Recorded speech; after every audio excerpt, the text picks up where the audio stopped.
आज के इस वीडियो लेक्चर में बात करेंगे D pharma first year pharmaceutical chemistry का चैप्टर 1 से lecture number 4 source of impurity के बारे में बात करेंगे इस वीडियो में। Hello everyone, welcome to my channel Sai academy. This is Himanshu. बात करेंगे जैसा कि टॉपिक आप देख पा रहे हैं। जी हाँ, आपको मैं पहले से बता देता हूं कि देखिए ये हमारी वीडियो सीरीज चल रही है जिसमें कि हम फार्मास्यूटिकल केमिस्ट्री है ना, डी फार्मा फर्स्ट ईयर के सारे चैप्टर वाइज है ना, आपके पीसीआई सिलेबस वाइज चैप्टर जो है कंप्लीट करने की पूरी कोशिश मैं कर रहा हूं, जिसमें कि मैंने एक प्लेलिस्ट बना दी है। आपको जस्ट प्लेलिस्ट पे क्लिक करना है और सारे वीडियो एज पर सीक्वेंस वाइज आपको नजर आ जाएंगे। प्लेलिस्ट की लिंक जो है वो डिस्क्रिप्शन बॉक्स में है, कमेंट बॉक्स में है, आप सभी इसको चेक कर सकते हैं। टॉपिक है आज हमारा फार्मास्यूटिकल केमिस्ट्री। देखिए ये जो है वो चौथा लेक्चर है चैप्टर 1 से। पहले 3 लेक्चर अपलोड हो चुके हैं, उसकी भी लिंक प्लेलिस्ट में मिल जाएगी, इस वीडियो के एंड में आपको मिल जाएगी। सोर्स ऑफ इम्प्योरिटी जो है इन फार्मास्यूटिकल, ये आपका टॉपिक है और as per examination point of view से हम देखें तो सबसे ज़्यादा इंपॉर्टेंट टॉपिक है। अगर आपको विश्वास नहीं हो तो पिछले 3 साल के पेपर उठा के देख लेना भैया। सोर्स ऑफ इम्प्योरिटी से हर साल क्वेश्चन आता ही आता है डी फार्मेसी वालों को। ठीक है जी, होती क्या है सबसे पहले समझेंगे सर सोर्स ऑफ इम्प्योरिटी।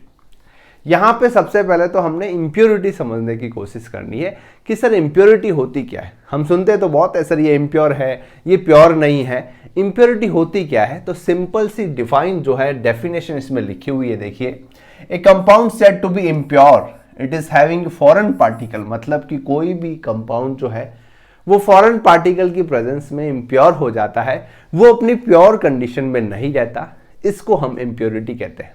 अब ये इम्प्योरिटी किसी भी सोर्स से आ सकती है। कहने का मतलब ये है, सिंपल अगर एग्जांपल आपको दूं तो भैया देखिए, आप जो है जब खाना बनाते हैं, हम सब्जी बनाते हैं, ठीक है जी, तो एक सब्जी तो आप बना रहे हैं मिनरल वाटर से बना रहे हैं, दूसरी सब्जी आप बना रहे हैं नॉर्मल सा टैप वाटर है जिसमें बहुत सारी इम्प्योरिटी प्रेजेंट है। तो क्या होगा, मीनवाइल आपका ये जो खाना है जो आपने टैप वाटर से बनाया है, ऐसे ही किसी पानी से बना दिया, वो खाना जल्दी खराब होने की संभावना ज्यादा है कंपेयर टू मिनरल वाटर से जो आपने खाना बनाया है या फिर आपने जो सब्जी बनाई है। ठीक है, सिंपल सी बात है, जैसा मटेरियल यूज करोगे वैसा ही आपका फिनिश प्रोडक्ट होगा और उसमें इंप्योरिटी आने की संभावना कम से कम होगी। सेम ये कि ये कंडीशन जो है हो जाती है हमारे फार्मास्यूटिकल प्रोडक्ट में। हम फार्मास्यूटिकल केमिस्ट्री में यही पढ़ने की कोशिश कर रहे हैं कि भैया केमिस्ट्री में जितने भी आपके प्रोडक्ट है, फार्मास्यूटिकल साइंस में आपके जितने भी प्रोडक्ट है, अगर उसको यानी कि वो प्रोडक्ट जो है हमारे कम से कम इम्प्योर हो, उसके लिए हमें क्या जानना है, क्या करना चाहिए। तो सबसे पहले तो हमें यह जानना जरूरी है कि कौन कौन सी ऐसी पॉसिबिलिटी है जिससे कि हमारा प्रोडक्ट खराब हो सकता है, कौन कौन से ऐसे सोर्स है जिससे कि हमारा प्रोडक्ट खराब हो सकता है। तो इन सोर्स को हमें जानना जरूरी है, इसलिए इस पॉइंट ऑफ व्यू से ये एग्जामिनेशन की तरफ से इंपॉर्टेंट है। ठीक है जी, अब नेक्स्ट बात आती है sir impurity commonly found in medical preparation. किस हिसाब से कोई भी मेडिकल प्रिपरेशन में इंप्योरिटी आने की संभावना रहती है। पहली तो आपकी होगी ह्यूमिडिटी, है ना। ह्यूमिडिटी मतलब हिंदी में अगर मैं बताऊं तो आर्द्रता, मतलब कि आपके वातावरण में नमी कितनी प्रेजेंट है, और जहां नमी प्रेजेंट होती है वहां बैक्टीरियल या फिर कोई इंप्योरिटी आने की संभावना बढ़ जाती है। नेक्स्ट क्या है, डिक्रीज। उससे क्या होगा, डिक्रीज ऑफ सेल्फ लाइफ, उसकी सेल्फ लाइफ जो है वो डिक्रीज हो जाएगी। फिजिकल एंड केमिकल प्रॉपर्टी जो है वो इफेक्ट होती है और due to the curling favouring substance, इसके कारण भी आपकी कई बार इंप्योरिटी आने की संभावना होती है। मतलब कोई सब्सटेंस हम डाल तो फ्लेवरिंग एजेंट के लिए रहे हैं, बट हो सकता है उसके कारण इंप्योरिटी आने की संभावना भी बढ़ सकती है। ठीक है, तो सिंपली हमें पता चल गया सर सोर्स ऑफ इंप्योरिटी का मतलब यही है कि फार्मास्यूटिकल प्रोडक्ट में जितने भी आपके सब्सटेंस है, ठीक है, वो इंप्योर होने की कितनी पॉसिबिलिटी है, कौन कौन से वो सोर्स है वो हमें जानना जरूरी है। तो यहां पे यही लिखा हुआ है, देखिए, a list of impurity which is likely to be present given the pharmaceutical substance to be easily compare from the knowledge material, raw material, manufacturing and process of stability of final product. मतलब कि कौन कौन से ऐसी product है, कौन कौन से ऐसे पॉइंट है जो कि सोर्स ऑफ इंप्योरिटी की संभावना है, जिसमें कि पहला आता आपका है और सबसे ज्यादा इंपॉर्टेंट है रॉ मटेरियल, है ना। रॉ मटेरियल का मतलब है हिंदी में अगर बोलूं तो कच्चा माल। सिंपल सी बात है, जैसा आपका कच्चा माल होगा वैसा ही आपका फिनिश प्रोडक्ट होगा। कच्चा माल बिल्कुल ही परफेक्ट है, आपने अच्छे से उसको जांचा है, परखा है, तो आपका फिनिश प्रोडक्ट भी अच्छा होगा।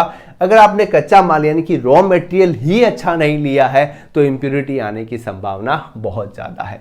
तो यही बात यहाँ लिखी हुई है, देखिए, the usually present of final product as impurity from which substance are to be prepare, मतलब जिससे बनाओगे, मतलब कहने का यही है भैया कि अगर जो है बीज जैसा डालोगे वैसा ही पेड़ निकल के आएगा, जैसा कच्चा माल यूज करोगे रॉ मटेरियल वैसा ही प्रोडक्ट जो है वो आपको मिलेगा ही मिलेगा, है ना। जो ब्रांडेड कंपनियां होती है, जितनी भी ब्रांडेड होती है, उनमें रॉ मटेरियल भी बहुत ही क्वालिटी वाला यूज होता है, तब जाके आपका फिनिश प्रोडक्ट जो है वो बहुत ही अच्छा निकल के आता है। ठीक है, तो नेक्स्ट जो है वो आपको यहाँ पे एग्जांपल भी दे रखे हैं। अब आपके मन में सवाल होगा, सर ये नोट्स जो है वो कहाँ हमें मिल जाएंगे? इस वीडियो के एंड में मैं आपको ये भी बता दूंगा कि ये सारे नोट्स जो है वो आपको कहाँ मिल जाएंगे, पॉइंट वाइज सारा सब कुछ।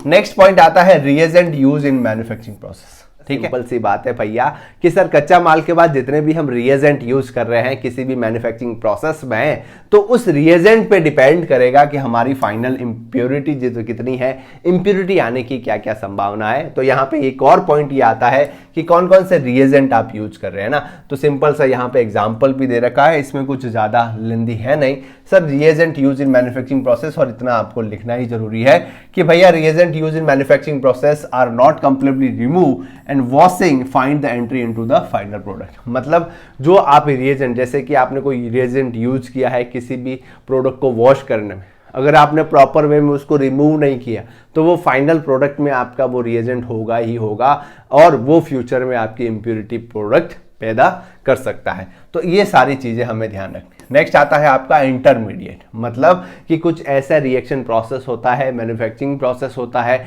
जिसमें कि आपका इंटरमीडिएट, है ना, इंटरमीडिएट रिस्पॉन्सिबल होता है इम्प्योरिटी के लिए। तो देखिए, purification intermediate has been also essential, otherwise impurity present in, है ना।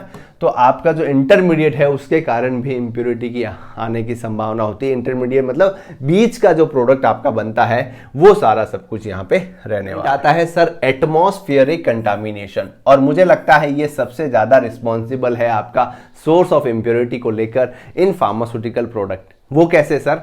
कि आपने देखा होगा, देखिए आपका जो एटमॉस्फेरिक कंडीशन कैसा है, यानी कि अगर आपने कोई दवा ली या फिर वो दवा जो है आपने धूप में रख दी और वो दवा जो है सनलाइट की सेंसिटिव थी, है ना, या फिर आपने ऐसी कंडीशन में उसको रख दिया जहां पे गर्मी ज़्यादा नहीं होनी थी, वो हीट सेंसिटिव थी, तो ये सारी कंडीशन जो है हो सकता है हीट सेंसिटिविटी से उस दवा में कुछ और ही इम्प्योरिटी डेवलप हो गई और वो इम्प्योरिटी आपके पेशेंट की हेल्थ को बहुत ही ज़्यादा इंजरी कर सकती है।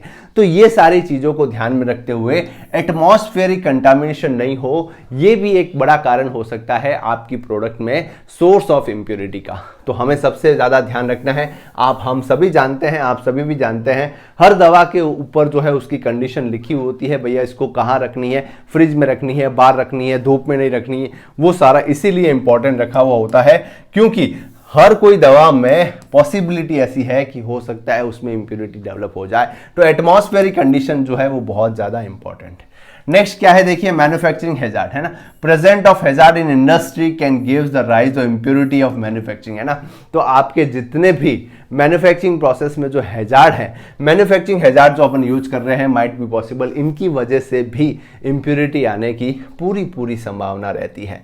ठीक है, तो नेक्स्ट आ रहा है आपका सॉल्वेंट। सीधी सी बात है भैया, सबसे चीप सॉल्वेंट कौन सा है? हमारा वाटर है।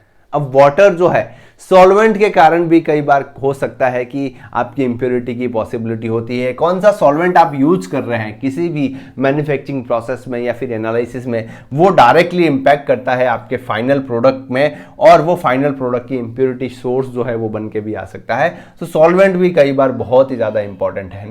नेक्स्ट आता है आपका रिएक्शंस वेसल। रिएक्शंस वेसल का मतलब क्या है कि कोई भी आपका मैन्युफैक्चरिंग प्रोसेस है जिसमें कि आप किसी मेटलिक कंपाउंड से उसका रिएक्शन हो रहा है, या फिर ऐसी कोई वेसल है जो कि आपकी मेटल कंपाउंड से बनी हुई है और उसके कारण आपके प्रोडक्ट में, फाइनल प्रोडक्ट में कोई इंप्योरिटी आ रही है, तो ये भी पॉसिबिलिटी बनती है एक सोर्स ऑफ इंप्योरिटी की। तो रिएक्शन वेसल्स के कारण भी आपकी सोर्स जो है वो इंप्योरिटी हो सकती है, आपका फाइनल प्रोडक्ट इंप्योर हो सकता है। यही सब कुछ यहाँ पे लिखा हुआ है। The vessels use in manufacturing process are made up material like copper, iron, zinc through decay of metal are replaced by the stainless steel, trace of their metal ion में बी कंटामिनेटेड फाइनल प्रोडक्ट। ठीक है जी, तो simple सी बात है भैया कि जो vessels आप यूज कर रहे हैं माइट बी पॉसिबल उनकी वजह से भी इंप्योरिटी आने की संभावना रह सकती है। लास्ट पॉइंट आता है reagent use to eliminated the impurity, मतलब कोई रिएजेंट आप यूज कर रहे हैं किसी भी इंप्योरिटी को